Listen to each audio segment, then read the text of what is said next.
Hello and welcome to Podcast of Lincoln Geek. I'm your host, the podcaster general, the Dan Face, and I'm joined by my regular friend and regular co-host. We have Pete, the Collector. Say hello, Pete. Hello, Pete. Also known as the Toy Nerd. Yep. I wonder Event- what gives people that idea. For anyone that's watching the video of this, I think we should do like each episode. You'll notice a slightly less white space behind him as just the toys start enveloping all available space in your house. I've been slowly building up a bit of a One Piece collection behind me. I've actually been meaning to unbox those Dragon Ball figures. Been meaning to unbox some of my One Piece Funko Pops and the Spider-Mans. I don't know what I'm going to do with those. I need to figure out those. Yeah, that's fair enough. Well, we're not here to talk about your toy collection here today, Pete. We are here doing a game spotlight on game spotlights are basically like a little dedicated episode just about one particular board game we just want to talk about. Sometimes it's nice to talk about one game a bit more in depth rather than just glossing over several in an episode for a few minutes each. Just one we could talk about, and it's one we played a bit recently, and I've played it a few times now, and I quite like it, and I think it's quite easily available as well. I think they sell this in like Waterstones and stuff like that, so it's not like a niche comic shop you have to go to get it. It's Alien: Fate of the Nostromo. Yes. It's set in the much lovable Alien franchise. Shame there's only ever 2 movies, though, Pete. Yeah, I was about to say that. It's a shame it has so much potential, but yeah, only 2 movies and but there were a couple of cool comic crossovers with Predator in the 90s. Oh yeah, I think some cool video games that spawned because of this as well. Yeah, it's a shame. I guess it's good that they just left it at two Alien movies, and the crossovers are just purely non-canon games. It's like the Terminator. They know when to stop making the films. They stop at number 2 before the series gets rubbish. Although there is actually an Alien versus Predator versus Terminator comic that I'm not surprised. And I think, if I remember correctly, I think the final boss is like a weird hybrid of all 3, like a xenomorph predator. Endoskeleton. I don't know. It's been ages since I last read it. Just chuck in RoboCop in the mix as well. Then you've got the ultimate 80s, 90s reference character. So basically, the Broforce game I've been playing non-stop this weekend. Indeed. But I'll say that for the monthly recap because that game is epic. No spoilers for the July recap there, or August recap rather. August recap. I forgot what month we're in. Time has no meaning. Anyway, so what's Alien: Fate of the Nostromo about? Well, it was based on the film, which came out, I think, in 1979, something like that. It's definitely, I haven't got the date in front of me. Give me a moment. I don't know. I will leave Pete in Internet Corner to find out the date of the film. And I think it's made by the same people that made kind of cooperative games such as Horrified, I believe. I believe wrong on that, but I think it's those guys. The date is the 6th of September, 1979. So about I was right. Yeah, a few days before your birthday as well. Excellent. Well, yeah, but it was meant to be. It's a cult classic film, obviously, hi-fi kind of sci-fi horror film, followed by its more action-oriented sequel, Aliens. But it's a very iconic alien, the xenomorph, the ultimate weapon, just a being of no mercy, just utter instinct, that kind of thing. And the crew of this spaceship, they discover these aliens from these eggs that then obviously they have to deal with. And it's a really tense film. Really, it's a cult classic of its era as well. And the board game is actually a very faithful kind of recreation of the atmosphere of the first movie as well. I mean, we tried this weekend, didn't we, Pete? Actually, I mean, I played it a few times before, but it's the first time you played it. And what did you think of it? I really enjoyed it. I was actually going to mention briefly my own fondness of the Alien franchise. I remember when we were in primary school together, we used to play Alien in the playground quite a bit. We did. We played Aliens, didn't we? Yeah. That shows we were primary school kids and we were watching this 18 movie called Aliens. Actually, no, I didn't watch because I was so scared of the chest burster. I actually didn't watch any of the Alien films until I was much, much older. The very first Alien film I saw was Aliens when I was visiting you for your birthday in 2009, I think it was. And there's actually, I remember this hilariously. Like you and a bunch of our friends were sort of talking about like the Alien versus Predator games, and there was in the scene where they're in the laboratory and they've got like the chest bursters in test tubes, and my spider sense went off and said, "There's going to be a jump scare. There's going to be a jump scare." And when the chest burster actually jumped at the canister, I physically jumped, maybe yelled. I can't remember. I think it's a face hugger, isn't it? It's before everything kicks off. They're just exploring, and it hits against the glass canister. Yes, that's it. Yeah, and I remember you guys were talking about like the AVP games. You stopped, looked at me, laughed, and then went back to the conversation. It was It was an absolute whale of a time. Well, And then I think I was going to say, if you didn't watch it when we were at school, then it must have just been me that's horrifically desensitized. This makes a lot of it sense, was. actually, Pete. Yeah, because Anyway, as I you were then saying. watched Alien like about maybe like a year or two later, and the Hmm. chest burster scene, like I have been dreading that since I was a kid, and I Yeah. watched it, and I'm like, wait, that's it? Like I was picturing, like innards and everything flying out in every single direction, like the chest literally like rips open. You can see like the rib Yeah. cage and everything, but it's like no, it just pops out his stomach. I'm like, oh Spray some tomato ketchup on the yeah. cast and crew. Actually, that's one thing I love about that scene is I do go on a massive tangent. No one knew what's going to happen. Yeah. I think only the person that got I forget his name. What's the name of the Only actor? Kane, William Yeah, Hurt. William Hurt. That's it. Yes, only he knew what was going to happen. The rest Yeah. of them were just like stuff will happen. And I know they also sprayed loads of fake blood on the woman that's not Sigourney Weaver. And I apologize. I cannot Lambert. Unfortunately, I Yes, remember all of their names really well. I've seen it some lots of time. but yeah. Yes, it's a really fun little behind the scenes snippet there, Mm, and that's why the reactions of them are so perfect in that scene because they literally they didn't know what to expect, mm. and then this little mechanical alien burst out, which was groundbreaking in the Oh '70s, like yeah. late '70s, and then sprayed blood, and most of the blood was aimed at this one female cast member. Bless her, she just covered in the blood. It I was think she yeah, started to it's cry. fantastic. I Pardon? think she started to cry because of just how much fake blood is sprayed in her face. I could be Probably. mistaken, but She yeah, probably was in. She probably was in shock because she wasn't yeah. expecting. The filming standards were a bit different in the '70s, I think, where they Mm. just, I mean, just Stanley Kubrick. traumatized their cast members. Yeah, Well, anyway, just to go back onto topic, yeah. Sorry, the massive board tangent. game Fate of Nostromo is obviously set in the first Mm, movie, so there's only one alien, but mm, it's not that. That's still quite a big problem because you're on a ship full of you're like space truckers, and you'd have a single gun on the ship. mm, So you have to find all the creative ways to deal with the alien menace. So to represent this in game terms, you've got like 3 random objectives you need to try and achieve, and it's a co-op game, so you're working together with your teammates. And these are all based on things that happen in the movie. For example, they might want to get like certain equipment to a certain room, or maybe get some oxygen tanks to their spacesuits just to prepare in case they need to evacuate. All kind of things that fit the theme of the movie, and it's like a random deck of objectives. So every game can be slightly different depending on what you need to do. And mm, then once you've achieved these objectives, you then have like a secret final objective, which is based on again something that could happen in the film.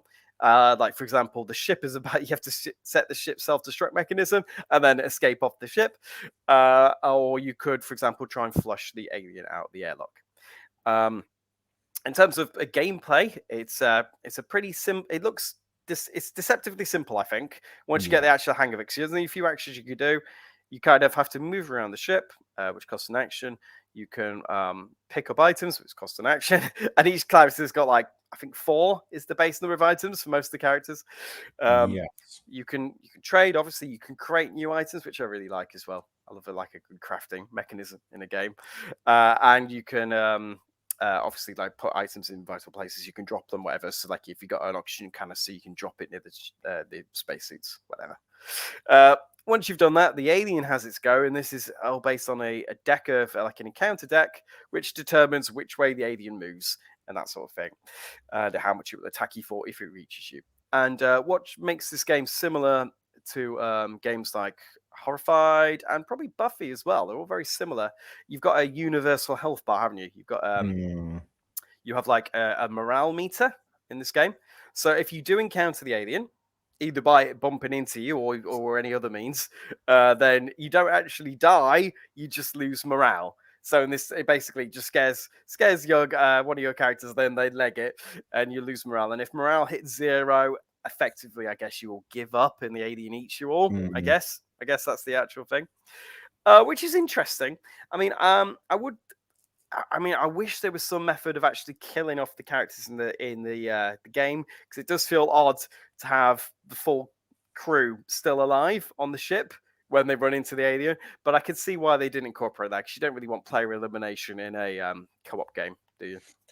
I guess the only way they could do player elimination is if you got below what's the maximum players? Is it 4 or 5? Because there are 5 characters. But I think it's 4. I think yeah, 4 4. makes sense. I guess the only way they could maybe do it is if like say you 2-player game like we did, you've got 3 characters in the box, If the alien encounters your character, that character dies, and you've got to replace them with the other one. That's probably the only way I think they could do it, because I agree. Going back to another cult classic 80s film, The Thing, when we played that a few months ago, and I think Liz got killed off, admittedly, in like the final couple of Fairly near the rounds. end, but yes, But still yeah, it player was like, elimination. yeah, and I felt guilty because I think I was like prompting the rest of the Thing players to eat her, thinking she'd join us. But yeah, no, I agree, because and that's the problem I've had with like other games like Bang, if I could go on a massive tangent, where players get eliminated, and then because the game drags on, or we use expansions and make the game even longer, they're basically just sat around waiting for the game to end so we could play something else. So yeah, I agree. I mean, it's less realistic to the franchise, so that the alien doesn't actually eat the players. But at the same time, it prevents them from just sitting around for half an hour waiting for the game to end. Although saying that's actually quite a quick game as It is well. quite quick. Yeah, we played it twice Yeah, in we an played hour it and a twice. half, didn't we? Yeah, it's about 45 and it minutes. was your first game as well, so you were learning the rules. But it's I mean, once you actually know the basic turn structure, it's really simple. yeah, it's a lot like Horrified, as you mentioned, in that you have like player does an action, and then a deck controls the monster. But it's very, very interesting how different the alien is, because obviously with Horrified, you've got the 6 different monsters, and I think up to 3 or 4 can be in play. Sure. And it's a case of, well, this card comes out, but it only affects some of the monsters. So maybe you pass a turn. Whereas with this one, the alien, I think for most of the cards we drew, will move, and it does, yeah. it can very, very quickly creep up on you. Because I think. I know at one point I think we encountered the alien, and then almost instantly after encountered the alien again. It took a lot of morale damage almost instantly. I think that's part of the reason why we lost that game. But yeah, and I actually quite like that. And also the fact that the alien will always move, is very likely to move, I think also kind of like helps affect the strategy, because I think there are a few times when you and I were like, "Whoa, we should attack the alien and do this." And I think I said to you, "But hang on a second, we're pretty much right next to the nest." Because I think if you use the flamethrower on the alien, it goes back to its nest. And I was like, "Well, hang on, if we do that, the alien will pretty much be on our doorstep almost instantly." And I think I suggested we use another item that just pushes it away, so that we effectively pushed it further away from us, so it had more of an effort to get back to us, which I actually quite like that, because it's not as straightforward as you might think. You've got to think ahead a little bit, and maybe plan for the unexpected. Yeah, and you raised a good point there as well. And I think the alien is quite formidable, really, even though it moves every turn, and you don't really have a proper way of getting rid of it. Yeah. So if you do get cornered, which happened to us in our first game, I got kind of stuck in one room with the alien right outside my door, and I knew it was going to attack me, but I couldn't do anything. I didn't have any items on me. So a lot of once we got the hang of it, you can craft certain items to kind of manipulate the alien. Like, as you said, you crafted a grapple gun, which you do by finding scrap. And if you get enough scrap, you can build items. There's like a little sheet saying how much each item costs. And the grapple gun, you can, if you're within range, you can fire at the alien and push it in a different direction. I think you can move it 3 spaces, however, 3 spaces, wherever you want. And the flamethrower is similar. But it scares the alien, makes it run straight back to its nest, which is normally great. But as we were needing to go near the nest, it was less good for us. Yeah, exactly. There is one item you can make, which, I mean, Dan's top tip here is the flashlight, which was really useful for such a simple item, because it reduces all damage you take by 1, and the average damage is 2, really, I think, from the alien. So just, I think on our second game, we were a bit more mentally prepared this time. I had a flashlight on me. I got cornered, but I decided I can't just stay here. I need to get to the objective. So I ran past the alien. I guess I flashed the flashlight in his eyes or something, and then legged it past. So it did 1 damage to me, but it wasn't formidable, and I managed to get where I needed to go. Yes, I agree. I think that was something we definitely slept on, because I think I got a flashlight as well. Yeah. And I think there was one point where the alien jumped both of us at the same time. And in the base rules, because we were reading the expanded rules afterwards, in the base rules, we basically managed to mitigate, had like hardly any damage because of it, which was actually really, really good. Really, really good way. Because, like I said, I think we lost our first game because we basically just daisy chained like 2 attacks at once that came to a total of 5 damage because of, I think, the normal damage, and then like the alien's basically attack card. So yeah, once we knew just how quickly we could take damage, we were more prepared to sort of we had more defensive items, didn't we? I think in the second term, because that's the main way the alien affects you, is by its event deck. It will maybe find you, or you have to go past it to get where you need to go. Where it'll attack you. There's another way it can get you though, which is pretty cool, quite funny. There's like little encounter tiles that keep popping up around the board. These they're kind of they look like the doors from the movie, like closed doors, like which is really cool. The whole aesthetically, the whole game is really good. Oh yeah, it's They match the art lovely. style and the kind of the late 70s spaceship, don't they? It's really cool. The kind of claustrophobic spaceship design as well. It's really good. But behind these encounter tiles, when you go into an area, and if there's an encounter tile there, you have to flip it over. And I think about half of them are blank, which is fine. Some of them have the alien though, so I guess it pops out of a bulkhead or vent somewhere. And if that happens, you take however much. I think you take 2 damage. I think if it surprises you, and also the alien model disappears from wherever it was and lands on your spot because it just pops out the vents and gets you. There's also one really funny one where you've got the cat appears sometimes, which also scares you because the cat's kind of a jump scare in the movie, isn't he? Which it is. Yeah, it's kind of a really nice little reference to that. And there's a really funny way of dealing with the cat as well. You can build the cat carrier. So if you do encounter Jonesy, the lovable ship's cat, in this way, you can basically take that little tile out of the game so it doesn't scare you again, because it does make you lose morale from that bloody cat, which I think it did. The very first tile we flipped when we played the first game was the cat, wasn't it? I think you were saying the lovable little sh swear word. I thought you were about to say that, but very tempting, very tempting. That cat, I think, probably started a daisy chain of the bad luck in the first game, wasn't it? Because I think the first one I went to was the cat. I was like, okay, fine. And then immediately I found the alien, and then the alien found me again. I think I got hit 3 times in a row by the alien. I think at one point the alien scared you, and then like you ran in whatever direction, ran into a room with one of those tiles. And the alien's in that time. Yeah. So I'm like running away from the alien, and the alien managed to get in front of me and pops, surprise! I'm like, are we sure there's only one alien on this ship? He just knows it. He just knows it so well. Yeah, it's a natural at getting around the vents, isn't it? Yeah, so that's pretty cool. I mean, just to very recap, I mean, we'll probably go into more detail in the actual August recap, but the first game didn't end well for us, though we did manage to achieve our 3 objectives. We just died before we could get to the final objective, I believe. I think we got 2 and we're about to do the 3rd when we died, because I think we had to flip over the final objective to see what it actually was. I will trust to your non-sleep deprived memory there, Pete. You say that, actually. I think after we played that game, I then proceeded to play Broforce until 2 a.m. So I'm actually a bit sleep deprived as well. So I probably got less sleep than me, actually. Yeah. And I've got 2 kids and 4 cats. Fair enough. Well, that goes my excuse for not remembering. The second one went a bit better for us because we were a bit more mentally prepared. Yes. I remembered the strategy because I played this a couple of times before as well. And we won that one by a fairly comfortable margin, I think. Yeah, I think we took hardly any damage. I think the most damage we took was when you deliberately basically went in and sort of kicked the alien in the shins, because there were a couple of, I think for the objective we had to have it in a very, very specific room, and I think I needed a few turns to get from where I was to another room. And then I think you were pretty much, because I think you got to where you needed to be almost instantly, and I just needed like a turn or 2 to get back to me. But yeah, you effectively had to go in and kick the alien in the shins a few times, and I had to go just to keep it in place. I had to keep using myself as bait, basically, to keep missing one area. But because I had a electric prod and a flashlight, I was reducing the damage I was taking each time. So we had to keep it in this one particular area, because our objective was to flush it out into space.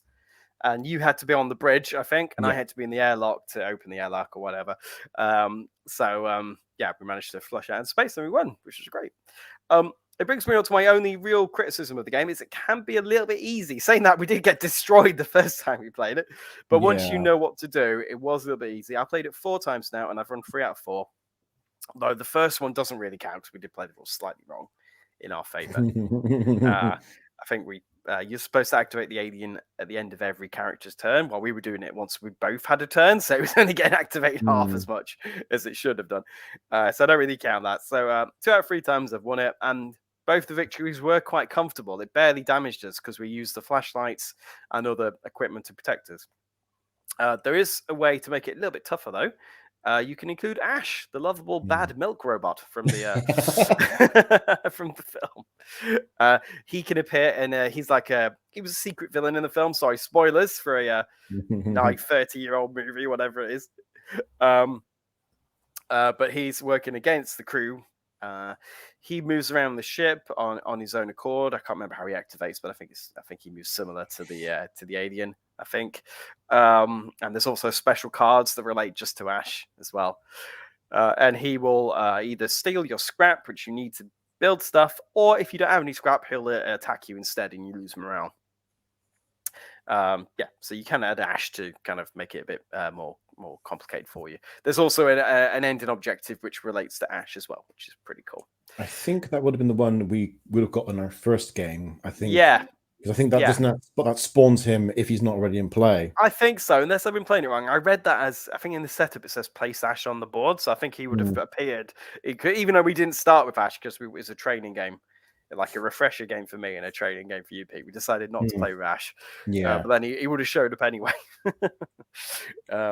There is also the director's cut rules that we were looking at afterwards, which does make the game a lot harder. I think, for example, the rules specifically state if you've got multiple people in the same room and the alien jumps out saying surprise, you take the maximum amount of damage. So I think... No, sorry. Take damage per person, don't you? Yeah, take damage per person. Which makes sense. They kind of did a few thematic rules as well, like which I think was nice. So we might look into that more next time.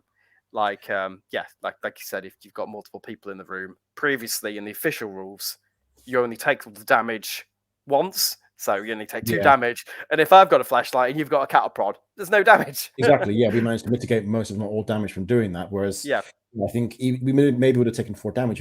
Sorry, we should have taken 4 damage. Even in that situation, if we had the flashlight, and the cattle prod, we still would have probably taken at least 1 or 2 damage, which. Admittedly, in that game, it wouldn't have been as big of a problem, but in an overall harder game, because I think also another rule I remember reading in that is normally I think scrap when you pick it up, it just kind of goes in your pocket, doesn't take up an item slot. Whereas in this director's cut rules, it does take up an item slot. Now you can have unlimited scrap in there. It's just a very, very big pocket in your bag. But normally you can only hold. I think you've got 4 items. 4 items, but the 4 item slots, which are for the bigger items, so like the flamethrower, canister things, that kind of thing. But yes, you're right. You could have unlimited scrap just kind of hovering on your character card, but in the director's cut, it takes up some space, which makes sense, I think. Yeah. The director's cut is interesting, though. I might look more into that because I think it's an unofficial fan mod, probably. Is it a fan mod? I wasn't sure because the way I'm the not rules sure. look, It's the first time I've seen it. Oh, okay. Because you played the Dead Tree version then initially. I played the Dead Tree, and it's not included in that. So I don't know if this is just something that was on the tabletop mod that we were playing. Maybe then, because the way the rules looked, it looked like it matched the printing on the actual rule book. So I just assumed it was part of the base rules. Maybe the company released it afterwards, like similar with Abomination. They did like a version 2. Yeah, I'll have to look into it, but because there are some nice tweaks on there. There are things to make it a bit harder. Like you said, scrap takes up space. You take damage individually now instead of just like once. There's also some cool thematic rules as well. Like you can actually attack Ash if you have a coolant canister, which is great because I think that's how they take him out in the movie. They knock his head off with a coolant canister. There's like you can heal in the med bay. In the base game, you can't heal. That kind of thing. Once you've taken a little bit of damage, you have to just kind of tank it. So yeah, it would definitely fun to try out. I would love to see a solo mode as well, where you can have the characters be killed off as well. I've been thinking about how you could incorporate the people getting picked off around the ship, and I thought it'd be nice to have like a NPCs, So you pick the character you want to play as, and then you can have the other crew members around the ship, and maybe they can do like say 1 action each or something, kind of a limited version of what you can do. I would love to see a fan made, someone with a better brain than me, make a fan made version of that. I could just picture it like you've got your main character, but the others they all get 1 action each, so you can either move them or pick up something, that kind of thing. And then if the alien reaches them, they die, and you take a morale hit. I think that would be a pretty cool way of doing it. I agree. Yeah, I think the way I was thinking it was there's this game called Zombie U that was released on the Wii U, and it's a zombie survival game. But one of the interesting mechanics is when your character dies, they turn into a zombie. And if you want to get whatever items they had, you have to find your former zombie self, kill them, and then loot the body. That's what I was thinking for this, was that when the alien scarfs down your character A, everything they're carrying just drops on the floor. And if you want to go, say, pick up that canister or that cattle prod, you then have to go from where you are down to their room and pick up what you want. But if you combine that with, say, the director's cut rules, you can maybe pick up all their scrap. You can maybe pick up 1 or 2 of their other items, depending on what you're carrying. That could be quite an interesting one. Cool. Okay. Well, I feel like we've had a good basic chat about the game there. Please check it out, everyone. It is a good game. I haven't heard many people play it. I think it's a great game set in the Alien franchise. Also check out Aliens, Another Glorious Day in the Core as well. We should probably have a follow-up spotlight about that one, because we played that when we completed the whole campaign on that, didn't we? That was loads of fun. I loved that game. Yes. So I would love an Aliens game marathon. Just start with Fate of the Nostromo, and then go on to Colonius, Another Glorious Day in the Core. That'd be the perfect gaming night for me. Only thing I will say though is whoever plays Ripley has to play her in both games. Oh yeah. And then she dies. Well, if she dies, she shouldn't be going over though. Yeah, but saying that, we did have a time paradox, because we the only two people that died in our Glorious Day in the Core campaign was Ripley and Hicks, which you could argue are the two leading characters in the movie. So basically, it was just the extras that survived. It was quite funny. The memories. But yes. All right, well, I think I'm going to put a cap in it there, Pete, unless you've got anything else you want to talk about the game. I was going to say, I remember first seeing this in Waterstones, maybe about Christmas of last year, I think it was. Sure. This game's been on my radar for a while. I kind of keep forgetting about it, but I do need to sort of pop into Waterstones at some point in the not too distant future and buy the Dead Tree version even, excuse me. Just because it would look fantastic on my shelf, and I mean, I love collecting things and I love the Alien franchise, so naturally I need more Alien stuff in my collection. Of course, the collection must expand. Great. Well, that was a fun talk, Pete. Thanks for your time. Thank you, everyone at home, for listening to us ramble on for 20 to 30 minutes about board games and other geeky stuff. Whatever you're doing, we appreciate you listening to our little show. As always, we have a website, DOALG.co.uk, or we have the longer version, which no one ever types, but it's there for you, just in case. It's diaryofalinkingeek.com. We've also got Twitter, Facebook, all the other social stuff, which I don't touch. That's Chris's stuff. We'll leave that to him. Well, again, thanks for your time. Thanks, Sam, Pete. Always good to talk to you, buddy. Always good to talk to you as well, mate. And for everyone listening at home, walking the dog, doing the dishes, whatever you're doing, thanks for listening to our little show. And always be gaming. Bye. In space, no one can hear you scream. Unless it's me. You can always hear me. You can still hear him scream wherever he is. Excellent ending, Pete. I'm going to end it abruptly there. Bye. Bye.